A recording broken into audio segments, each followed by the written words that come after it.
Let's talk about the stuff in your life, the objects you've collected over the years. We're going to unlock the hidden science behind why you feel so connected to them. Because it turns out that connection isn't just nostalgia, it's one of the most powerful and sophisticated functions of your brain. And interestingly, it's a function that seems to get stronger, more profound, and way more important as the decades go by. You know this feeling, don't you? It's almost universal. You're digging around in a closet, maybe the garage, and you find it. An old photograph, a worn-out t-shirt, maybe just a simple coffee mug.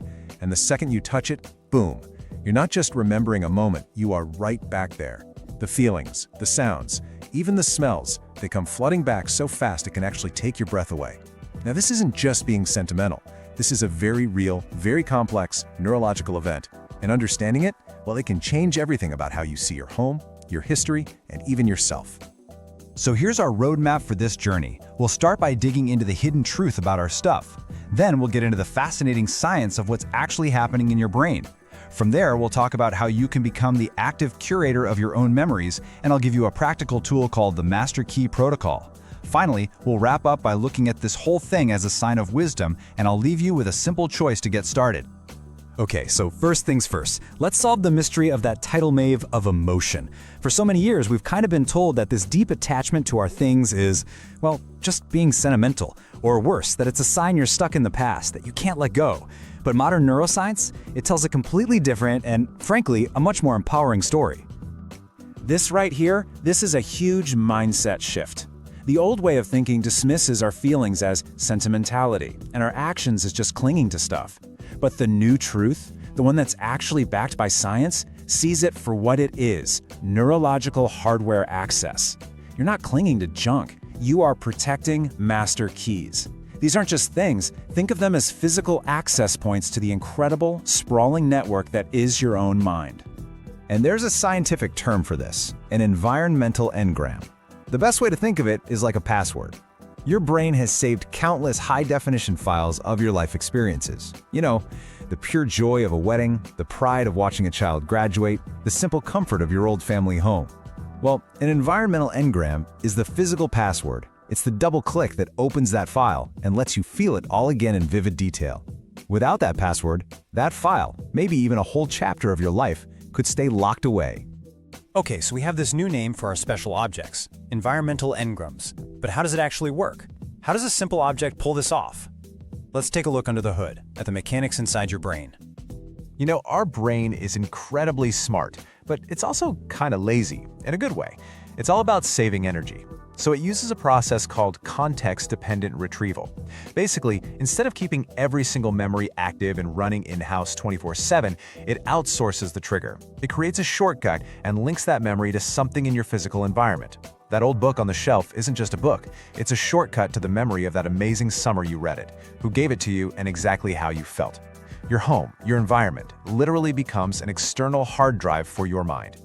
And this process explains why the feeling is so incredibly sudden and powerful. When you touch that object, the trigger, the signal doesn't take the slow, scenic route through the logical part of your brain, the prefrontal cortex where you'd sit and analyze it. Nope, it takes a direct bypass. It's like an express lane straight to your hippocampus, your memory center, and your amygdala, the seat of your emotions. And that direct hit is why you don't think about the memory first, you feel it. It's raw, it's unfiltered, it's immediate. It's basically a biological time machine. Now, over a lifetime, some of these special engrams become even more important. They become identity anchors. As we navigate all the changes that life throws at us, these objects help maintain what neuroscientists call the structural integrity of the self. They keep your personal story, who you are, where you've been, online and ready to access. They're the anchors that keep you from feeling unmoored or adrift in a sea of change, reminding you of the person you've always been. Understanding all this science is the first big step, but the next step, and this is the really crucial part, is using that knowledge to take control. This brings us right to the core lesson here, making that powerful shift from just being a passive owner of things to an intentional activator of your own memories. I love this slide because it captures the transformation perfectly. The old role, that's the accidental collector.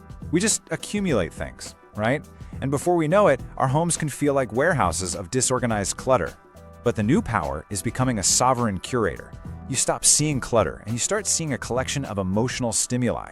Your job is no longer just to preserve the past, but to actively optimize a retrieval system for your most cherished memories and feelings. It's about going from being managed by your stuff to managing it with absolute purpose. And the benefits of making this shift are just the profound. Once you realize you only need to keep the keys, not the whole building, you get to drop all that identity guilt that can come with letting things go. You're not throwing away a memory, you're just choosing which doors you want to keep active. This can transform your home from a storage unit into a switchboard of joy, where every object you've chosen is a button you can press to feel love or pride or strength. So the big question is, how do we actually go from being a collector to a curator? Well, that's where the practical stuff comes in. We're going to walk through a simple but really powerful framework, and I want you to think of these not as cleaning tips, but as neurological maintenance drills. The Master Key Protocol has 5 clear steps. There's the Sensory Audit, Verbal Encoding, Display over Storage, the 1 for 10 rule, and finally, Generative Transfer. We're going to break down the most important ones step by step. The very first step is the Sensory Audit, and it's so simple. Just pick up an object you're not sure about. Hold it. Now pay really close attention to your immediate gut reaction and ask yourself this one question. Does this spark a thought or a feeling? A thought is analytical, right? Oh, my aunt gave this to me in '98. But a feeling is visceral. It's that warmth in your chest, a sudden smile, a lump in your throat. That gut reaction is your brain telling you, hey, this one's a master key. You have to trust the feeling over the thought. Next up is verbal encoding. This is such a cool technique, and it's backed by a ton of research.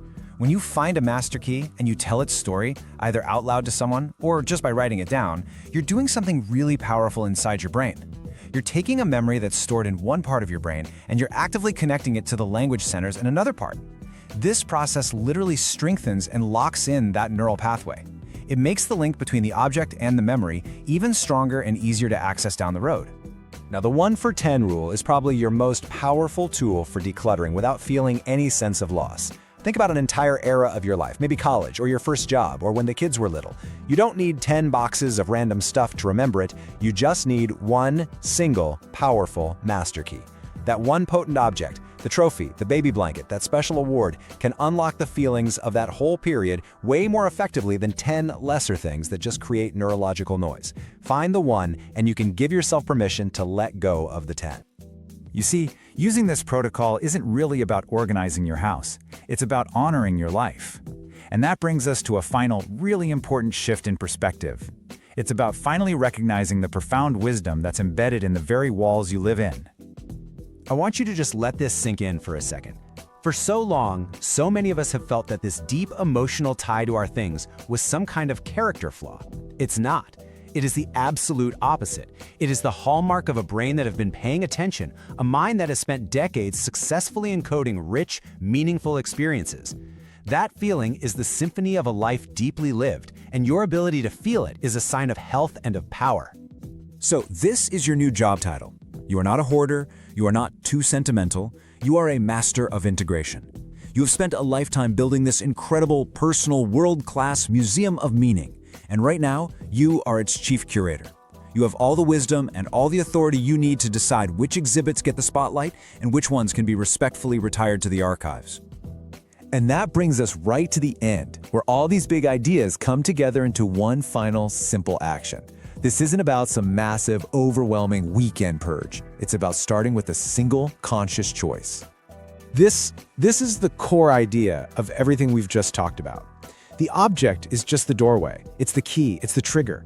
But you, your mind, your memories, your entire life experience, you are the vast, incredible room that's filled with all the meaning. And if a doorway doesn't open to a room you want to visit anymore, well, then it's just taking up wall space, isn't it? You don't have to carry the weight of a door that leads nowhere. So here it is, a gentle challenge for you over the next 24 hours. Just find one single object you haven't touched in at least a year. Pick it up, hold it, and just wait. Do that sensory audit we talked about. Wait for the engram to fire. If it unlocks that deep feeling, that rush of emotion, then that object has more than earned its keep. Move it out of that dusty box and put it in a place of honor where you can see it. And if it stays silent, if it only sparks a cold thought, then you can thank it for its service and let it go.